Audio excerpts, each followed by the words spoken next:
Welcome fellow officers of StarBase 118 and any listening guests. I am Commander Kelrod, and I'll be your host for this 2394 first podcast regarding the latest news and events of the StarBase 118 community. I hope that you enjoy it, and if you're not a member of StarBase 118 and like Star Trek, what are you waiting for? You can join us on www.starbase118.net. I'd like to take this golden opportunity to welcome all of the graduates since our last podcast. This time I will list them by the ship they are assigned to. They are on the USS Athena, Kubon Mera, Frank Hawkins, Niastrave Stone. On the USS Constitution B, Frankie Ryan, Phoebus Mera, and Kala. On the USS Darwin A, Jorah Callis. On the Duronis II Embassy, USS Thunder, Eugenia Takrin. On the USS Gorkon, Tasha McFarlane. On Starbase 118 Ops, we have Liani and Arturo Maxwell. Finally, on the USS Veritas, Alex O'Connor. I hope you all find the fleet as fun and enjoyable as I do. Now, I would like to introduce Lieutenant Commander Sabrina Hawley, who brings us a Federation News Services segment.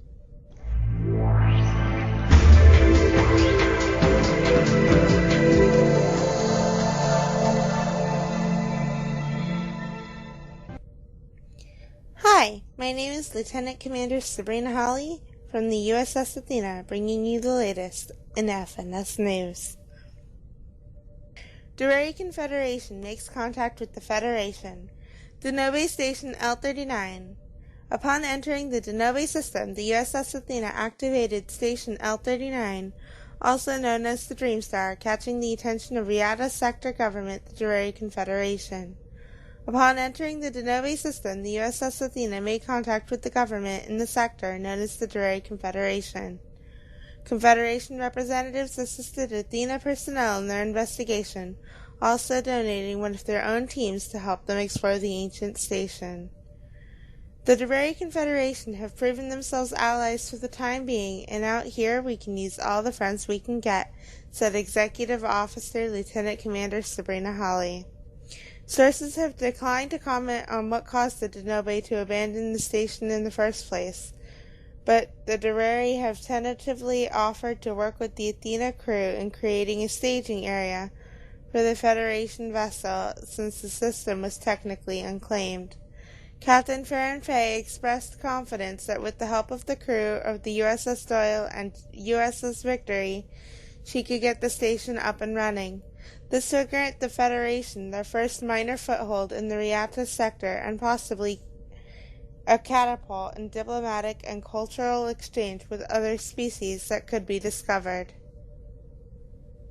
Now, the player behind Lieutenant Commander Alora DeVoe will read us a post from Starbase 118 Ops from Captain Taybrim and mission-specific non-playing character Dempok.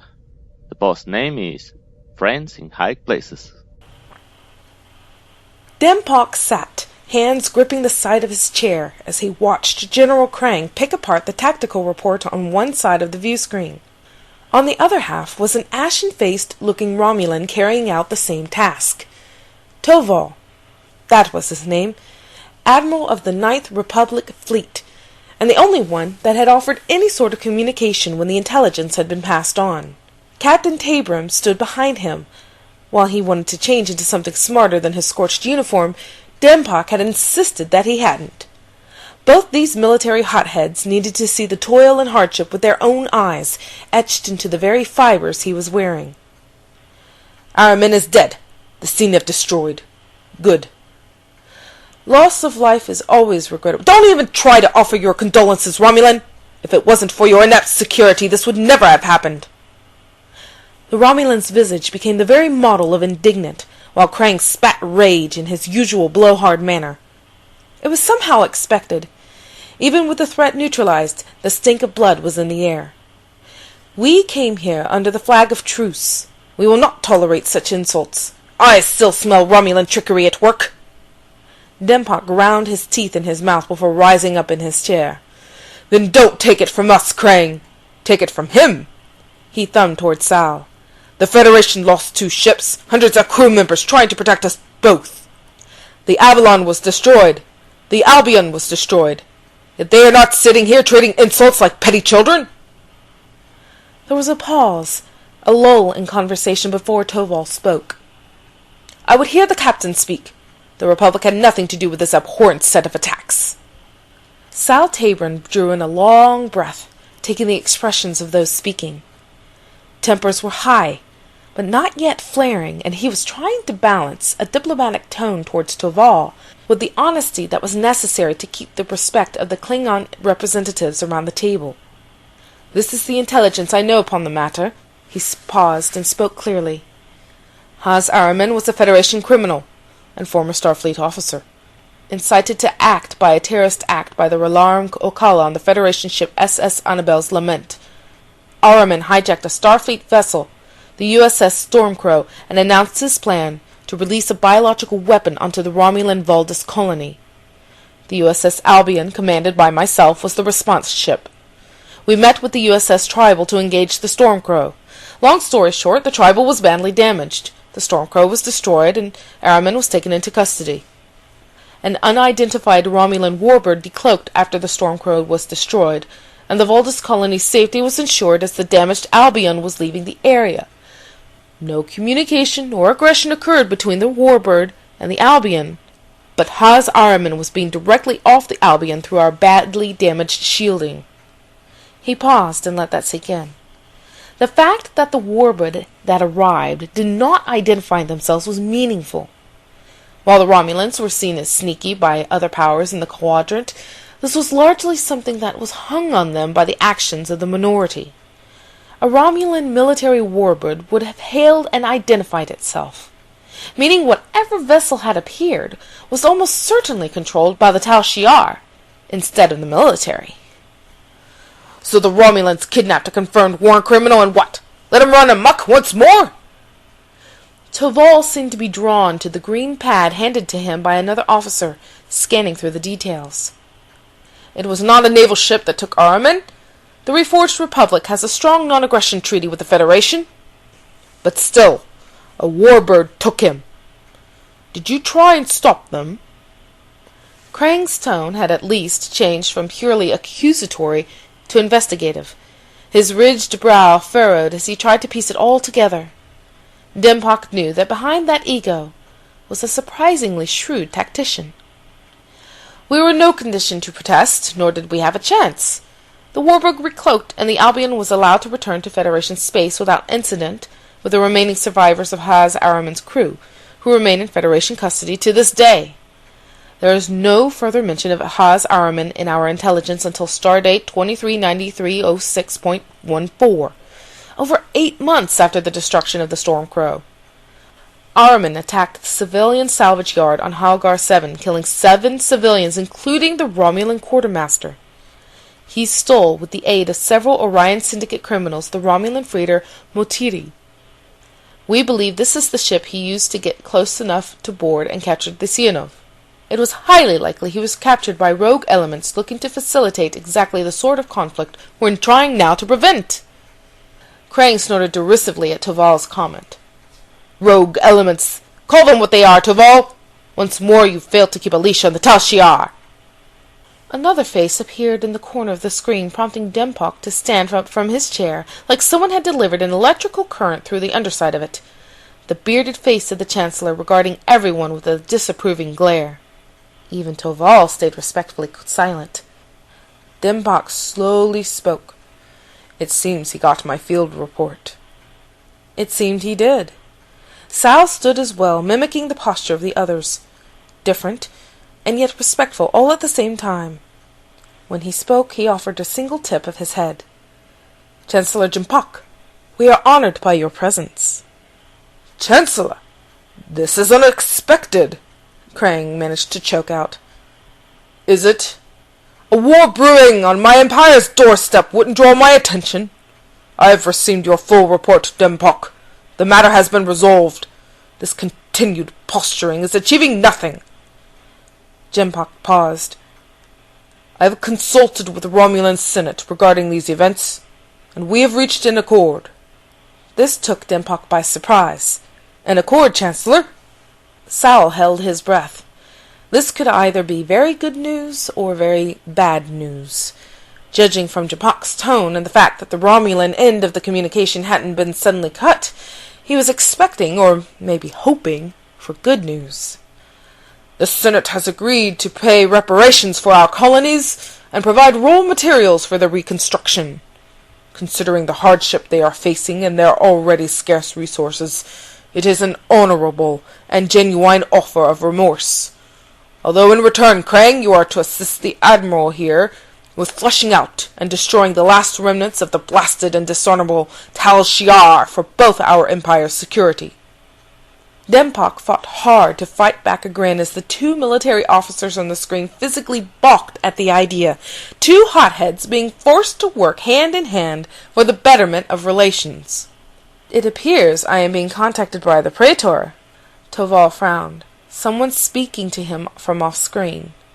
"General Krang, it seems we will be working together. I am moving my fleet away from the border to await further instruction." Toval dropped from the call, leaving Krang biting his tongue hard enough that it looked about ready to fall out of his mouth, smoldering eyes burning into the rest of the conference. "As you command, Chancellor. We will withdraw." He too disappeared from the call, leaving just the large, looming face of the leader of the Klingon Empire regarding Sal with a curious gaze. "You are the captain who fought and lost with us?" Sal turned, facing the Chancellor with an even, open gaze. He had quelled his internal pleasure at watching the fruitful manipulations of two arrogant commanders into doing what was best for both empires. "I am," Taybrim nodded. "Captain Sal Taybrim of the former USS Albion." "You fought hard and honorably beside your Klingon allies, and let us deliver a well-deserved justice. This is not a debt owed that I nor the Council will forget." Taybrim spoke simply, with an even conviction. The magnitude of this praise was not lost on him, so his words were careful and focused. "We were proud to fight beside our allies. Thank you, Chancellor." The Chancellor left the screen with an approving nod, leaving the bridge even more hushed than usual. Dempok commented, "Friends in high places, indeed, Captain." "Indeed, Counselor." Taybrim nodded, turning slowly toward Dempok. "I believe this is a most beneficial outcome. In fact, it was one of the best possible outcomes." "It is. Contrary to how people like Krang and every warrior wants to ascend to his place acts, we do not wish war on our people. We will fight it to the last if provoked, but it is never desired." Sal broke his strictly controlled diplomatic stance to offer Dempok a more personal smile. Still formal, but this time there was more of a connection between the remaining speakers. "On a more personal note, Counselor, thank you. I am glad my crew is still breathing and able to take to the stars once again, and I am honored that this victory came with an ally at our side." Reaching into his belt to unsheath the wicked-looking Dog from his belt, which let out a click as its crossfire sprang free. There was a pause before he turned the dagger hilt outwards. "Take this, Captain. Let it always be a reminder of this battle, more so than the wounds and scars your crew has endured. May it serve you in many more victories to come." Sal accepted without hesitation. "I am honored, Counselor. I will never forget this battle, the lives lost on both sides, and the burning victory forged in sacrifice. May we both live on in honor." This was a joint post written by Major Tatash, a Marine lead, part of SB-118 operations, and Captain Sal Taybrim, commanding officer of StarBase 118 Ops. Now we have Lieutenant Commander Sabrina Holly that brings us an interview with Ensign Kubon Mera. Alright, I am Lieutenant Commander Sabrina Holly, and this is Ensign Kubon Mera from the USS Athena. Hello. So, let's begin with a few questions to get the ball rolling. How long have you been with the fleet? I've been with the fleet for a couple of months now. Since November, if I recall correctly. Yep, since November. How did you feel when you got your welcome letter from me and the captain? I liked it. It was interesting. I haven't written in a while creatively, so it was kind of nice to get back into it. Always good. What do you like most about the Athena?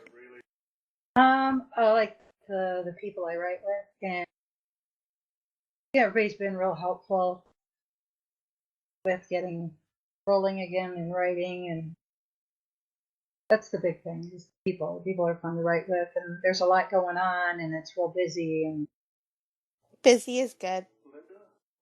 Alright, this one is kind of an interesting question, but name 3 things about the community that you love. well, I like the interface. I guess that's not really. I like that's really not the community.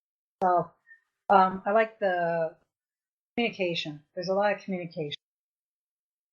That's important for writing with other people and just in general. You don't have the communication, things break down, and it's not fun. It's supposed to be fun. Let's see what else. I like the fact there's so many people to write with, so it isn't like a band who you write with. Always I a like, plus. yeah, it is. It really is. Don't get out a lot. Most So, gamers don't. yeah. So those are the big things. The third thing would really, I think the whole feeling of welcoming, that's a really big thing when you're writing. It really is. That's cool. Highly value that. It's very cool. Alright, so, my next question. You ready? Yeah. Do you have any aspirations for command? Um, you know, Someday? In the far off future? Or the probably near not. future? I don't have them in real life, so I'm not sure I'd have them as a character. You know, maybe if the right situation came along, but overall, I'd probably say I tend not to, just because been there, done that. So no command for you. Alright. Probably not. Makes sense. You'd rather just write than be responsible. Alright, Well, I can yeah, get behind that. yeah, yeah. I mean, it's not that I'm afraid to do it. It's just, like I said, It's about having fun. it is. I get that. It is. It is. And like I said, I've run for, but To each their own. yeah. Are you currently part of an OSC task force? Sadly enough, I'm not even. Why don't you tell me what it is? What, OSC task force? Yes. We have a bunch of them. What are they? Podcast team, publicity. There's the training team, which you're not eligible to be on yet. Because you need to be a lieutenant or lieutenant commander or higher. Let's see, there's the Newsies team, there's the FNS team, there's an entire leadership roster. Oh, okay. So it's like support for the game. Yeah, it's support for the game. Okay. Well, maybe. And there's on the down Image road, Collective. I could see myself maybe jumping in and helping somewhere in there at some point. So I get my legs totally. I mean, if you want Yeah. any part of that, there's a roster on the wiki you can be pointed at. Okay. Is your character currently involved with a story arc with another player? That remains to be seen. that remains to be. I'm not going to speak for anybody, and that remains to be seen. I've got some friends. Work in progress. Got it. Yeah. You might have something going with Rhino Connie there. Well, he kind of stuck his foot in his mouth. Had to give him a little bit of a break. Couldn't totally hammer the poor guy. Well, he is my character, so we'll see. Next time I won't be so nice. No, I should just totally get on it. I'll remember that. Go, hey, you told me to. Well, he's a strange guy. Yeah, it's been really fun. I've really enjoyed myself on the game, and I've met some really nice people and built some good relationships so far as I could. I've got to work a little more on, and I know this, I have to work a little bit more on character. I usually do a lot of building on characters when I write them, but I've gotten around to this one because I'm not sure I know that much about her just yet. Makes Yeah, sense. Work in progress. Most characters are. Yeah. Alright, so how did you find the fleet? Well, I was looking for a game online. The site came up, like a Google search. Google. Yeah. Well, it's nice to know that we're seeing. Means the Yeah. publicity team is doing their job. Yes. They'll be happy to know that. Yeah. I like the interface where you get to have access to your profile and. Is this your first ever RPG? I've done others. Okay. Well, I figured, but have to ask. It's been a while though. I took a break for. How long have you been a gamer?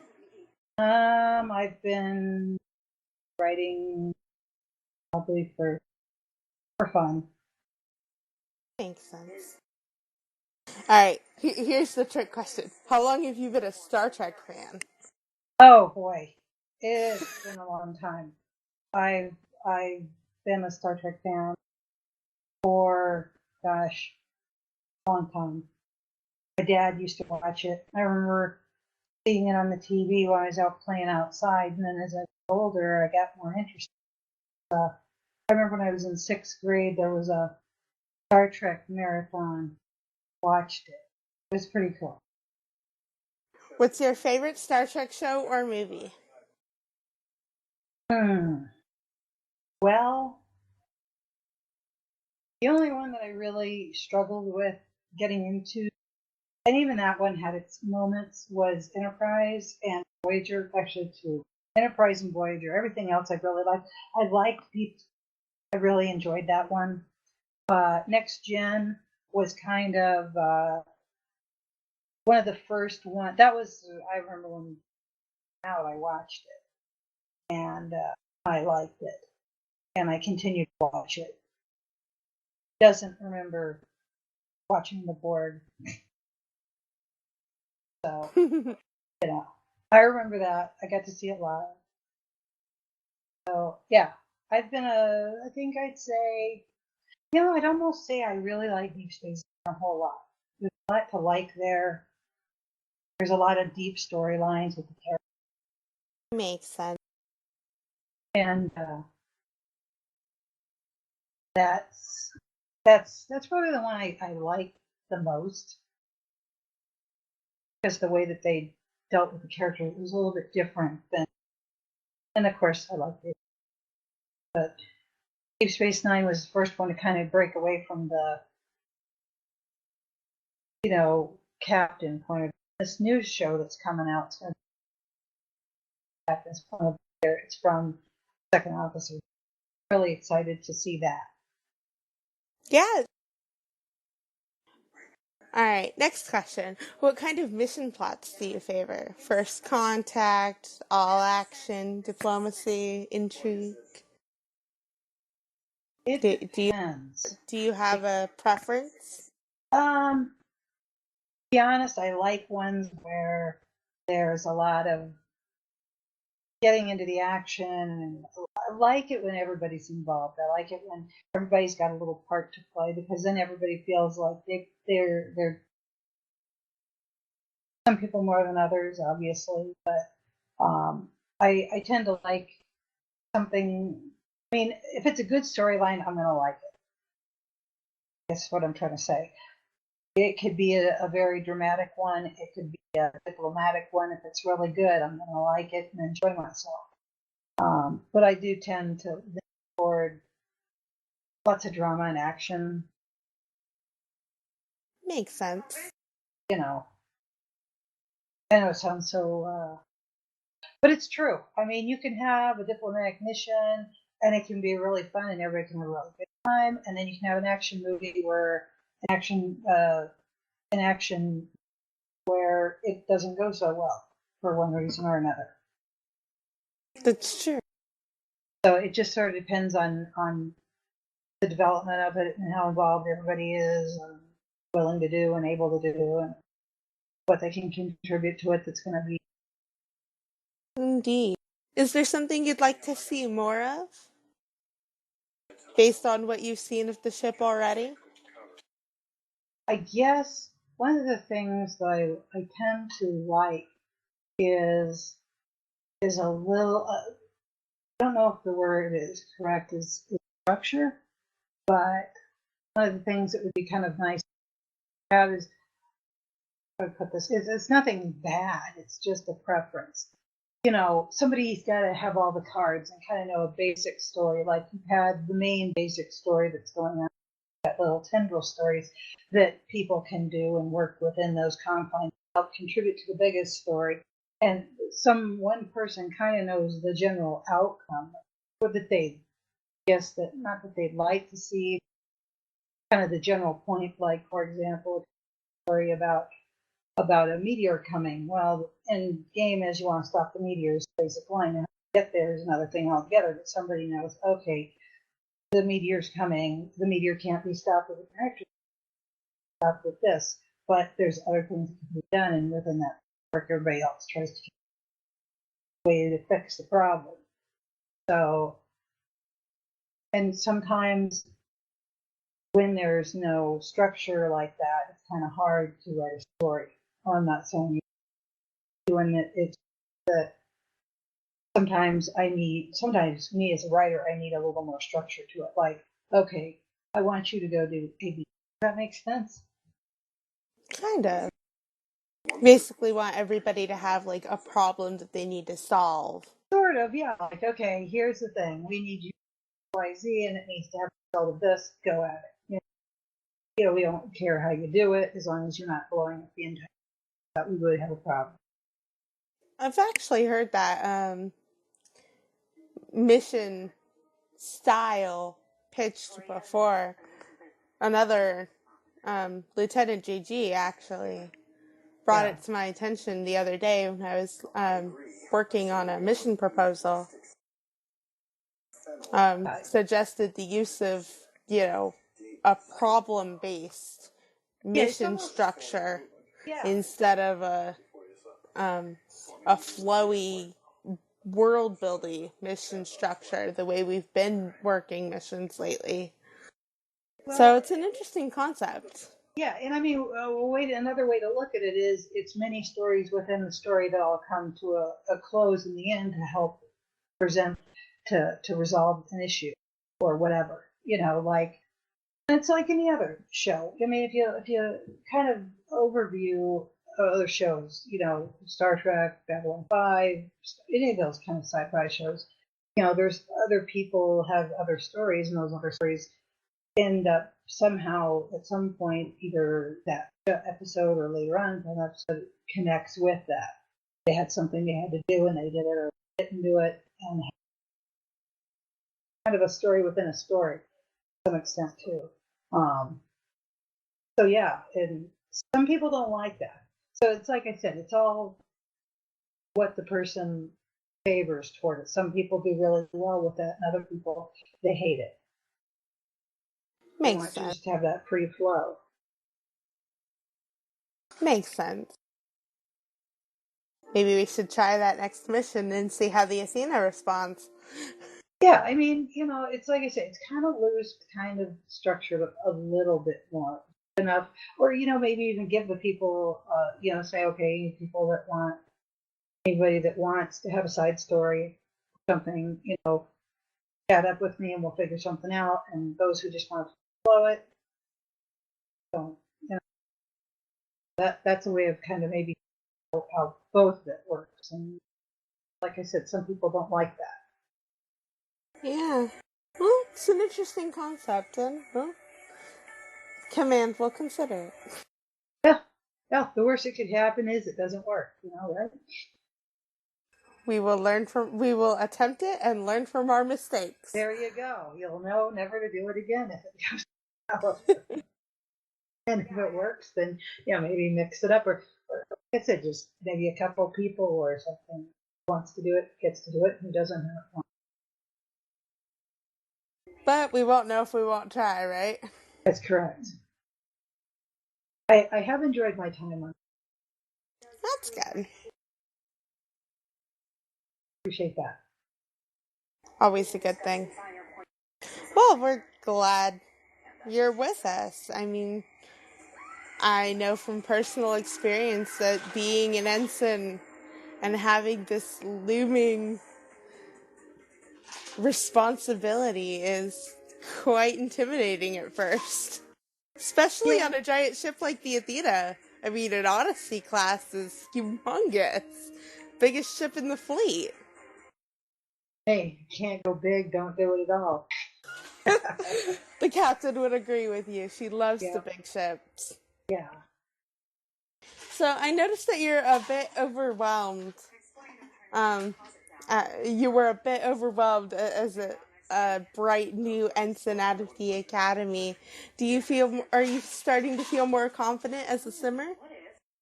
I'm starting to get back into it. One of the things that threw me off was I was incapacitated, broken my ankle in October, so I had a lot of free time. What threw me off was when I went back to work. Makes sense. Work throws a lot of people off. I mean, reality throws people off all the time. And, and like I told you before, it's been a while. I mean, I used to pop out all the time, with, like you asked before if I was on other games before I have been. I don't know. I kind of lost my, whatever you call it, when you write, and or I have been writing for a long time. I have kind of, like you said, stumbled a little bit trying to get back into the swim. So, but I'm getting there. Starting to feel more comfortable. I'm doing a little bit more writing. Just the group of people I was writing with. All right. I do have another question, though. If you were to get promoted during this shore leave, how would you feel? Kind of cool. Do you think you're ready for a promotion?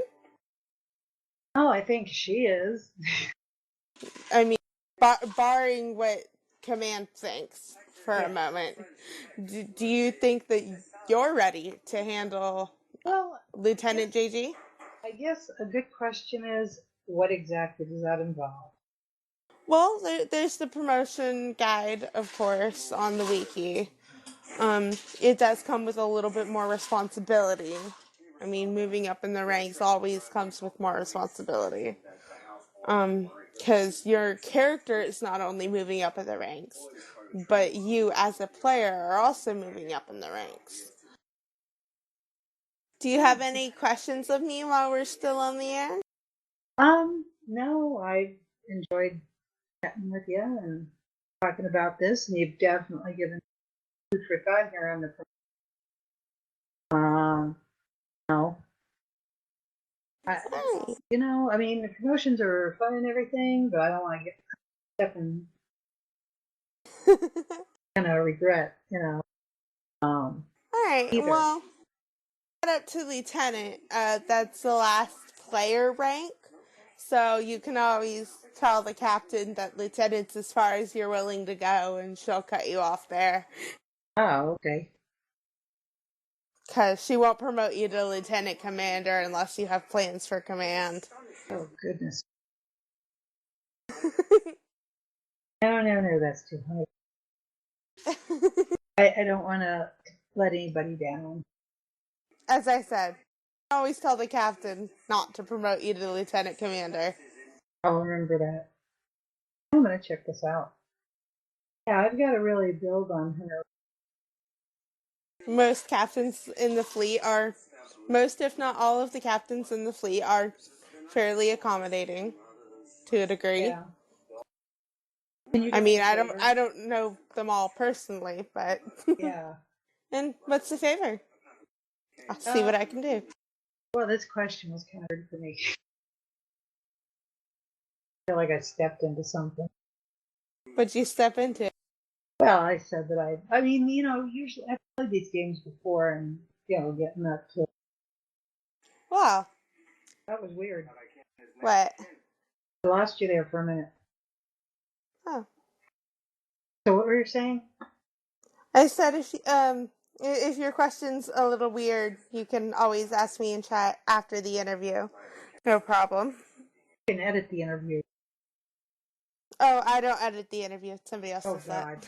that. Oh, God. I'm going to have to hide for a week after this. Oh, don't bother. Everything here is totally fine. Everybody will love it. Sitting there laughing. He's an idiot. Oh, well, that's the fun of it. I did a longer interview. I think it was last year, the year before, something like that, with Rear Admiral Turner. Oh? Yeah. I'm sure it's on YouTube somewhere. Well, whatever happens with Mera, I'll be okay. That's good to know. She's a good kid, and if I don't go up, I don't go up. And, I definitely don't want to be able to. All right, well, I think that concludes this interview. Thank you for joining us, Mera. Yeah. Now, I'll be reading you a scene from the Dronis 2 embassy. This time is Captain Steer Waltas' Showdown post. I hope you like it. Parker's residence, Dronis 2 embassy. Tyr's battle cry could be heard all over the grounds as he rushed full speed at the Falconians and Orions, who were rushing full speed at him. When they were nearly in a melee range, he skidded to a halt, leveling his phaser rifle and shooting one soldier dead on the spot. As the lines closed, there was no more room for rifles, so he swung it with blunt force trauma in mind, catching a soldier in the side of the head and breaking the rifle along with the man's jaw. The rifle went to the ground, and he simultaneously drew his hand phaser with his left hand and katana with his right. Rushing headlong into the ground, he became a whirling dance of death. Phasers blast searing off the arm of one of the Falconians, while the katana slashed open the neck of another. Realizing the threat the long-haired Baku represented, the soldiers chose to attack his marine cohorts, leaving the captain to deal with the wreck. The two eyed each other as the battle raged around them and closed on each other. Sheathing his phaser, he saw the broadsword Terek wielded. His experienced eyes surveyed the weapon, modeled after the English broadsword from the earth. It means it's weak at the hilt, near the Gideons, thought Tyr Waltas. Sweeping his katana over his head, Tyr circled Terek, his eyes never leaving Terek. The man was a monster, presiding over a death camp that would make the Nazis of Earth ill if they could have seen it. He had to die, here and now.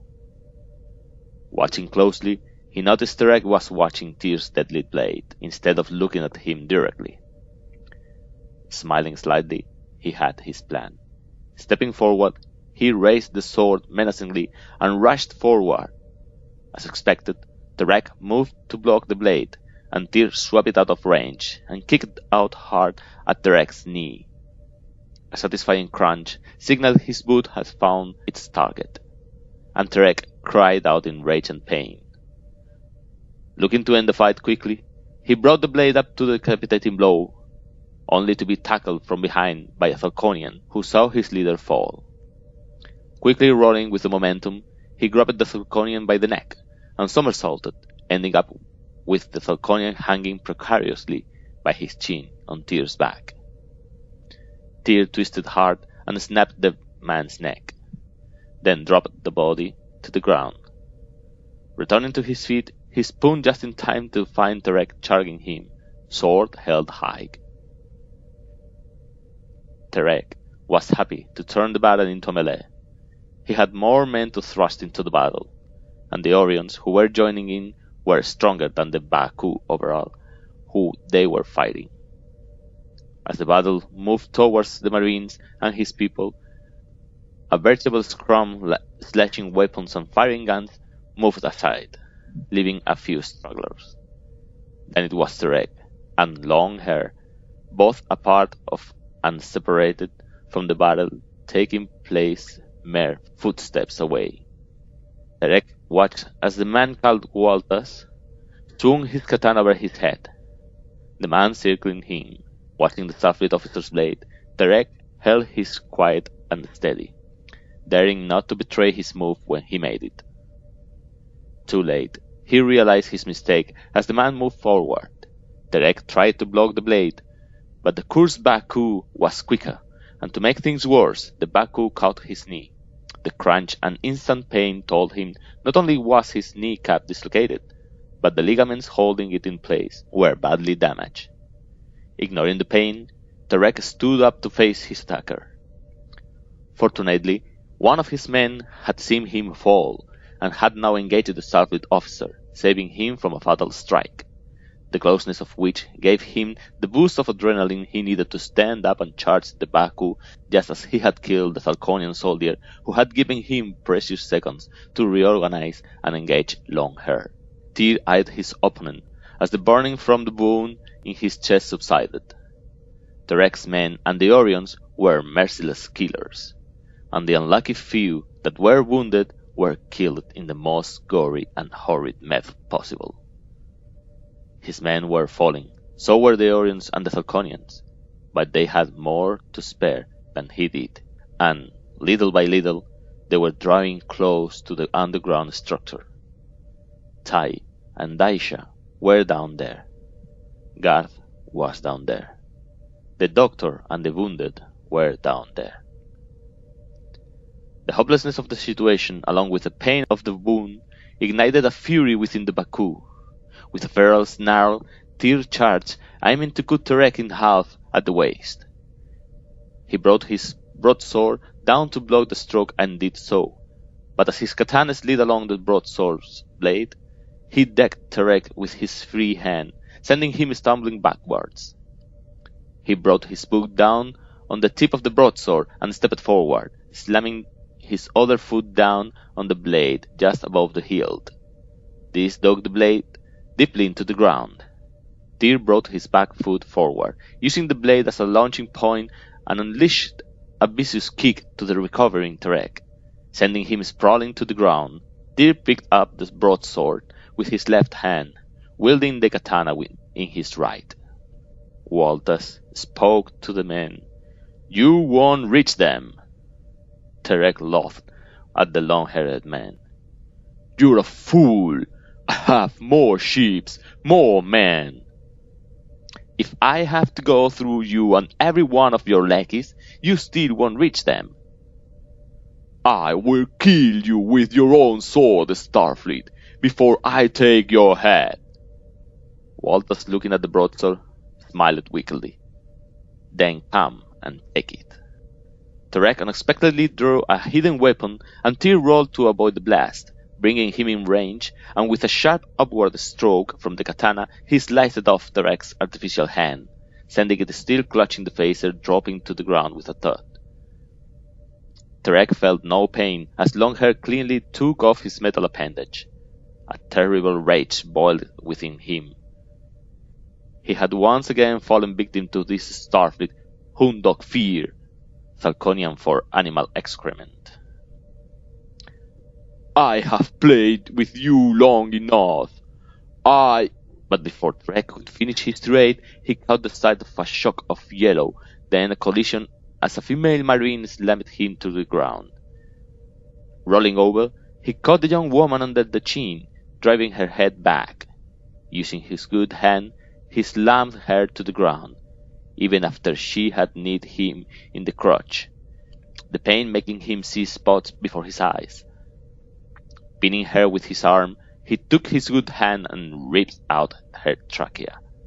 Then, as she lay gargling on the ground, Terek snapped her neck.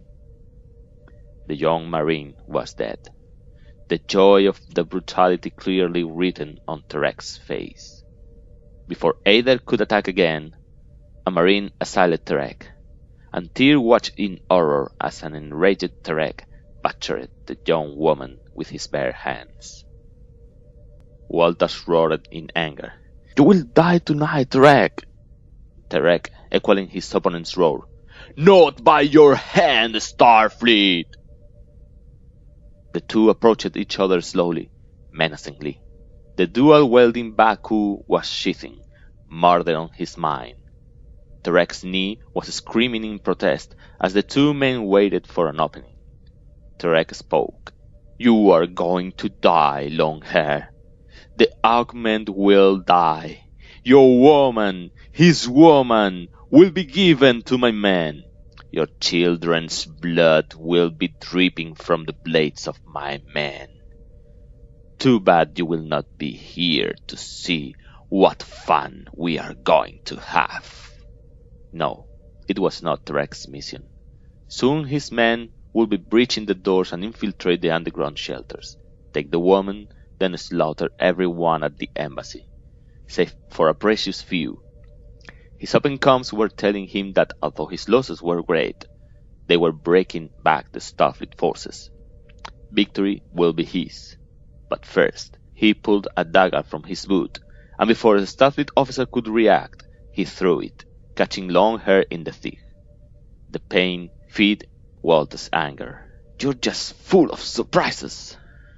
With a menacing smile, Terek spoke. "And more to come." Waltas, ripping the dagger from his thick and throwing it aside.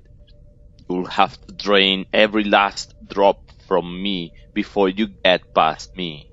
Terek knew the dagger had gone bone deep into his adversary, and by removing it would only make the bleed worse. Fool, Terek seething. "To be it, Longhair." Done talking. Tyr charged, spinning in a whirling dance of both blades that sent everyone stepping backwards. He knew that Terek was looking for an opening, and he purposefully gave him one. Grimacing in pain, he stumbled deliberately and drove the broadsword into the ground and knelt with his back to the Falconian. Terek took the bait, drawing closer, and when Tyr could feel the heat of the man's body from the proximity, he struck. Striking backwards with his elbow, he caught Terek in the gut, knocking the wind out of him. Standing and ignoring the screaming pain in his thick, he grabbed Terek's broadsword and ripped it from the ground, driving it under his arm and backward, and felt the sword sliding to Terek's chest. He stood and turned, driving it deep up to the hilt, so the blade was protruding from his back. Rising with a katana still in his right, he leaned close. Terek, in his quest for revenge, saw the opening and took it, but a nanosecond later he recognized his mistake, as he felt the crunch of cartilage and bones as his own sword slipped into him. The blade was sharp, and Terek gasped, and blood formed on his lips. He was impaled in his own blade, looking into the eyes of his enemy, still defiant, although he knew the end was coming. Yet he chose to embrace his death, and not give Starfleet the satisfaction of seeing the fear now rocking in his body. "You better hope they can replace this, like they did your hand, you son of a..." With all of his strength, he swung, the katana arcing forward Terek's neck. He decapitated the Falconian, sending the body sprawling to the ground and the head rolling off to the side, his own sword still embedded in his chest. Dropping to his knees in pain, Tyr turned to survey the battle. Most of the Marines, with himself and Martinez, had fallen, and Martinez didn't look so good herself, and there were at least 6 Falconians left. With more on the way in the distance, Tyr's breath came in ragged gasps as he forced himself to his feet and turned wearily to face the onslaught. He prepared for death. Touching his communicator, "Waltas, to anyone need help now, being overrun." He could spare no more breath. Martinez leveled her rifle, and he did too. They were coming. And now we have a Christmas song adaptation that we have named Holly's Carpet. I hope that you enjoy it. Clear the room for Commander Holly, fa la la la la la la la la. If you don't, then you'll be sorry, fa la la la la la la la la. Gone we now our fleet to peril, fa la la la la la la la. Roll out the carpet, groom and carol, fa la la la la la la la.